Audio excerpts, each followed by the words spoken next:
তার ভিতরে কি আছে, প্রোগ্রামিং ল্যাঙ্গুয়েজটা আছে। তার মানে প্রোগ্রামিং ল্যাঙ্গুয়েজটাকে একটা ফরম্যাট দিয়ে সে চিন্তা করে একটা গোল অ্যাচিভ করার চেষ্টা করতেছে।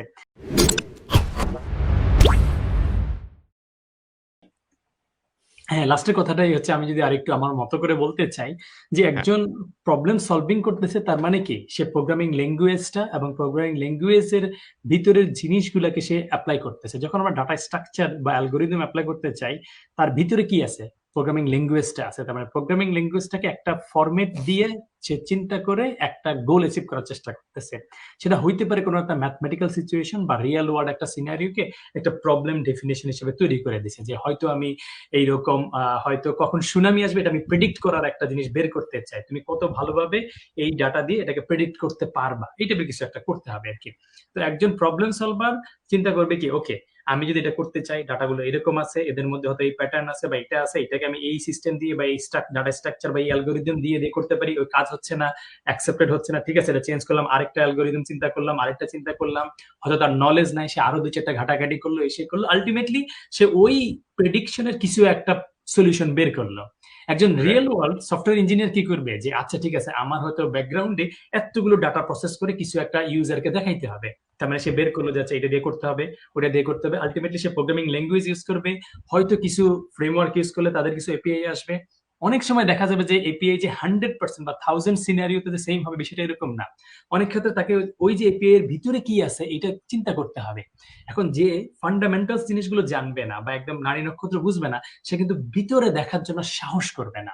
আর যে নারী নক্ষত্রগুলো বুঝে, এই ডাটা স্ট্রাকচার অ্যালগোরিদম বুঝে, বিভিন্ন পারফরমেন্স জিনিসগুলোকে বুঝে এবং অল্টারনেটিভ থিঙ্কিংটা তার ভিতরে আছে, সে কিন্তু ওটা চিন্তা করে ওদেরটা যদি কোনো কারণে কাজ না করে, কি করলে কাজ হইতে পারে সেটা কিন্তু সে চিন্তা করতে পারবে।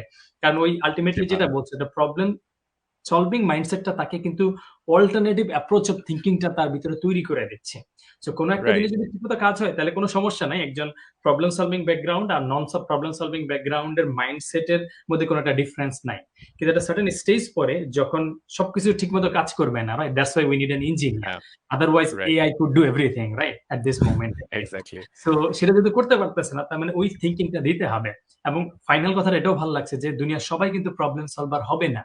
এবং আমরা যে বিভিন্ন ইউনিভার্সিটি যদি যাই, আলটিমেটলি দেখি শেষ পর্যন্ত হয়তো 5% মানুষ সিরিয়াসলি প্রবলেম সলভিং করে। ওদের কিন্তু ইনডাইরেক্টলি অন্য সিচুয়েশনে পড়ে কিন্তু প্রবলেম সলভিং মাইন্ডসেট ওদের ভিতরে তৈরি হয়ে যায়। হয়তো রিয়েল ওয়ার্ল্ডের কোনো সিনারি হ্যান্ডেল করতে গিয়ে তাই করা যাচ্ছে, কাজের কোনো একটা জিনিস করতে লাগতেছে। একজন মার্কেটারও কিন্তু প্রবলেম সলভ করে, হয়তো কাস্টমার প্রোডাক্ট কিনতেছে না, কি কারণে প্রবলেম হচ্ছে, কেন কিনতেছে না, ওদের কাস্টমার মাইন্ডসেটটা কি, কম্পিটিটিভ মাইন্ডসেটটা কি, এই হয়েছে ওই হয়েছে, তারপর আলটিমেটলি কি দিলে এই কাস্টমাররা তার প্রোডাক্টটা অ্যাকসেপ্ট করবে, সে কিন্তু একটা প্রবলেম সলভ করতেছে।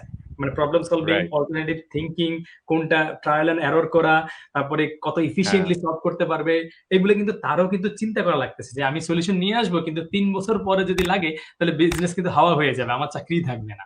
সো একজন মার্কেটারও কিন্তু প্রবলেম সলভ করতেছে আর কি। So that's kind of like problem solving জিনিসটা কি করতেছে, আমাকে একটা অর্গানাইজড স্ট্রাকচারের মধ্যে আমার ভিতরে ওই জিনিসগুলো গ্রো করতে হেল্প করতেছে আর কি।